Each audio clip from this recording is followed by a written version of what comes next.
Hi, everyone. Thanks for tuning in to Passport to Wealth, the podcast that takes you on a journey through navigating your finances as a U.S. expat.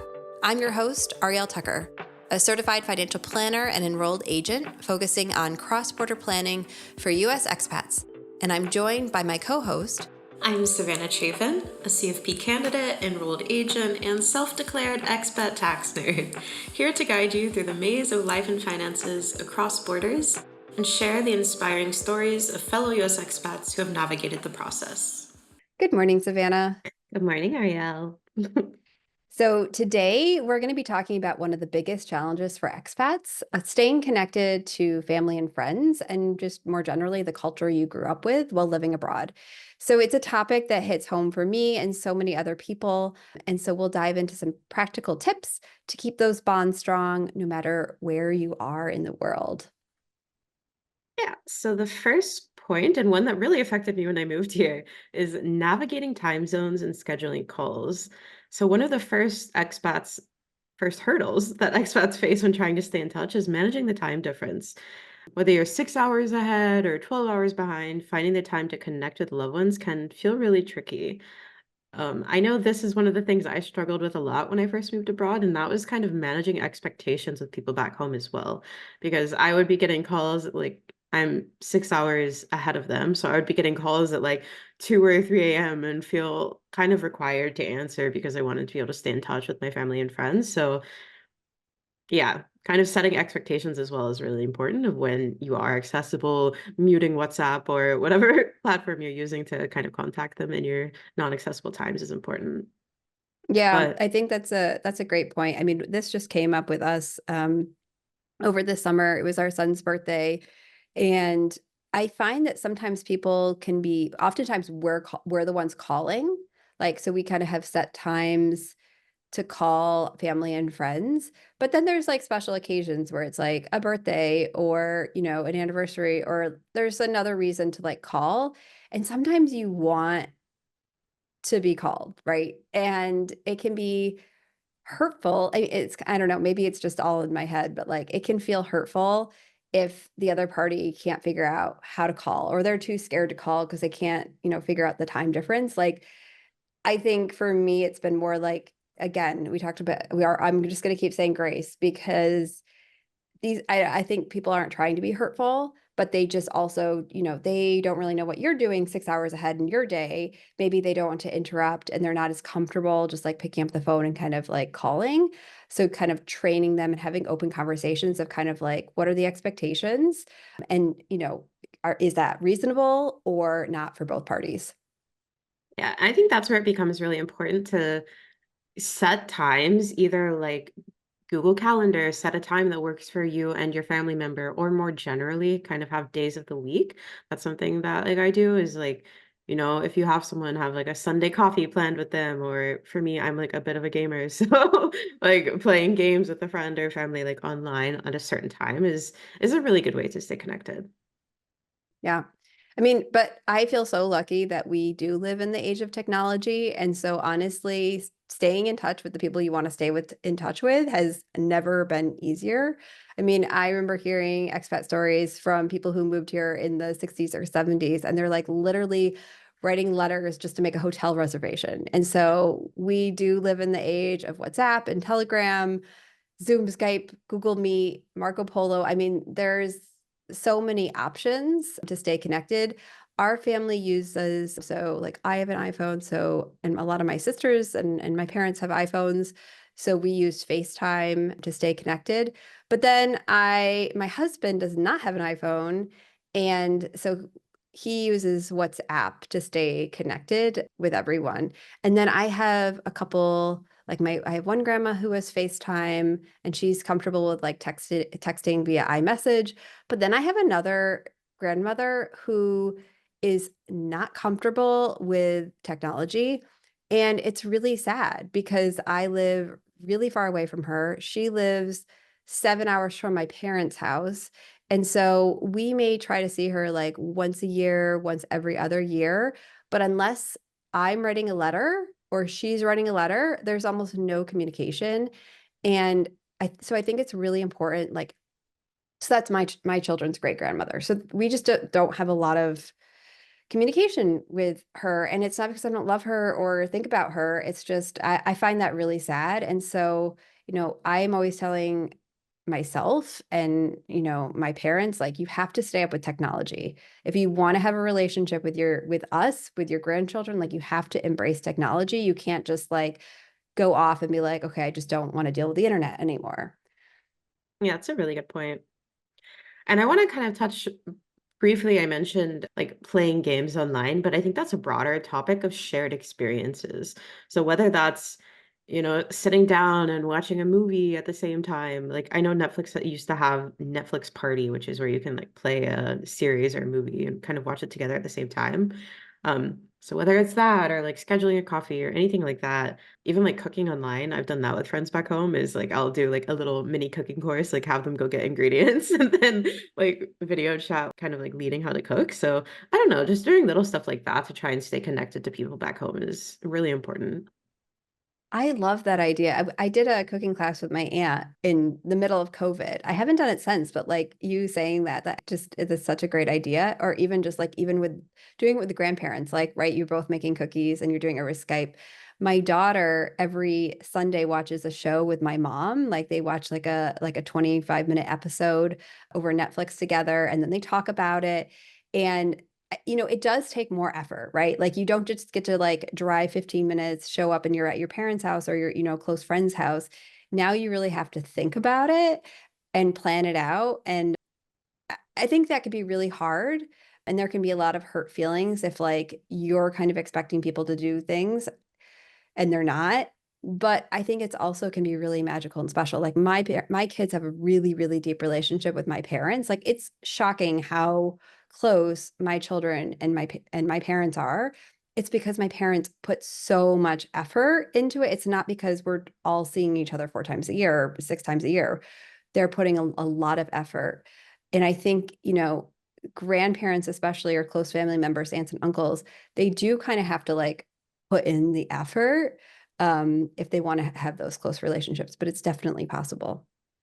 I think that also applies to kind of all of your relationships. And that's something that I don't know how to say it exactly, but something that I've definitely had to evaluate while I've lived abroad is seeing how friendships or family relationships or anything like that in the US continue to serve me while I'm living abroad. And that can become a little complex, right? Because you really need effort from both sides of the equation. And if one person isn't really putting in the effort, it puts a lot of stress on the relationship. It can be hard to maintain that. So Yeah, and I would say like you and I actually both moved abroad like pretty young. Like you moved, I think when you were, was it 22? 21. 21. Okay. You moved at 21. I moved at 24. And I would say like how you're doing your relationships as a young adult, that changes as you get older and you just start to value and do different things. And so there are people that my husband and I will see socially every year, every other year. We have a great time.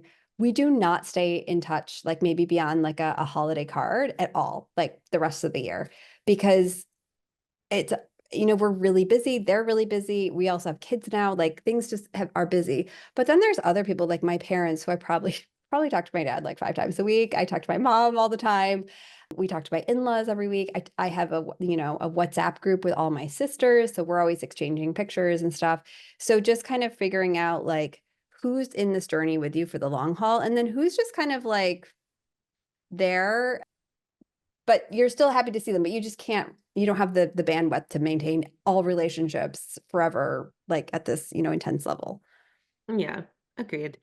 And then the next one, and something that's usually really tough for me, is holidays. Missing out on holidays, birthdays, special events with any of your loved ones back home, it can be really tough. So it's important to find ways to stay involved with that, even if you can't fly home for every holiday every year.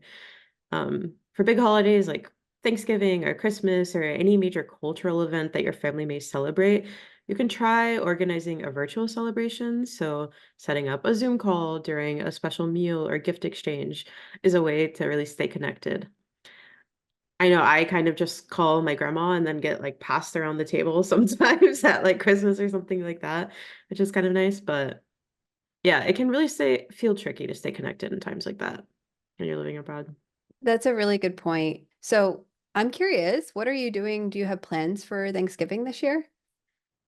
No, usually, nope. Well, Usually I'll find like you can always come here. You could you could always come here. We're gonna do, I think, either 2 or 3 Thanksgivings this year. And I was thinking, I was kind of laughing about this. Like, we are doing so many more Thanksgivings than if we had like lived in the US. But also, I don't think any of one of those will be on Thanksgiving, right? Like, I will be working. It's a Thursday, like in Europe, it is not a holiday. So we have like 3 different weekends we're going to be celebrating Thanksgiving. And one of the Thanksgivings that we're doing is with the American Women's Club. And I'm so excited to take part of that. And I'm so thankful that they have created this space, especially for newcomers, right? Like, you just land in a country and you don't know anyone. I think it's really important to find organizations like these expat clubs are, that allow you to hold the space for the newcomers. Yeah, that's a really good idea. There's also like meetups here sometimes for like Thanksgiving or other online events or like through Facebook groups. You can see other people who are staying here who might not have family to share Thanksgiving with and do a meetup like that. So I've done those in prior years. We'll see. Maybe I'll do the same this year. But yeah. Good. Okay. And then I think the last point is kind of staying connected to your cultural roots. So when you live abroad, it can be easy to feel disconnected from the culture or the place that you grew up with. So there are ways to bring pieces of home with you. And one of those I've seen is food. Food is one of the best ways to stay connected to your culture. So if you can bring over key ingredients that remind you of home or find local stores that input goods from your specific country, as cooking family recipes can really bring comfort and familiarity when you're living abroad. That's so true. And I think it's good to note that the landscape here has changed so much in the past couple of decades. And so you can pretty much buy anything, like any ingredient that you need or want in Europe at this point, right? They have an American grocery stores. There's a couple different online providers where if you really miss something, yes, you will pay a premium to buy American products in Europe, but they are available. I know in Salzburg and throughout Austria, there's like this chain of like American shops that sell like a lot of like junk food. So we'll like go Hmm. there when we're Like traveling in Cheese Austria. Whiz. Yes, like, well, I would I never have wouldn't cheese whiz. either. I'm just saying it always like I'm talking about Cheetos. I'm just saying it's hilarious when you walk Lucky into a Charms. grocery store and see the American section and there's a can of like a Cheese Whiz. I don't know. It just cracks me up every time. It is funny that the Yeah. American section is always just like the worst junk food like ever. And I'm just like, is this what Yeah. the Europeans think, that like American, like this is our diet that we sustain ourselves on? I don't know if they have this in Switzerland, but do they have American sandwich toast? Is that a thing there? Yes, Or it's just a yes, big it is. American flag on some white bread. Yes, yes, yes, they do. It makes me giggle. Yeah. Or I don't know if you have, I bet you have this. Like, I think it's Aldi and Lidl, they will do American weeks and they will like put out all this like quote unquote American food. And the things that I have seen, I think they had like chicken donuts one year. I mean, the food looks so disgusting. And I'm just like, this is like the European version or like caricature of like what they think we're eating back home. Chicken donuts. They're I'm just, scared of that. yeah, I would personally not eat any of that. So, Okay, uh, then. I'm still stuck on chicken donuts, but sorry. Okay, well, we can end this episode here. If you want to share with us some of your favorite foods or tips to stay connected with loved ones in the US, please let us know. We'd love to hear from you.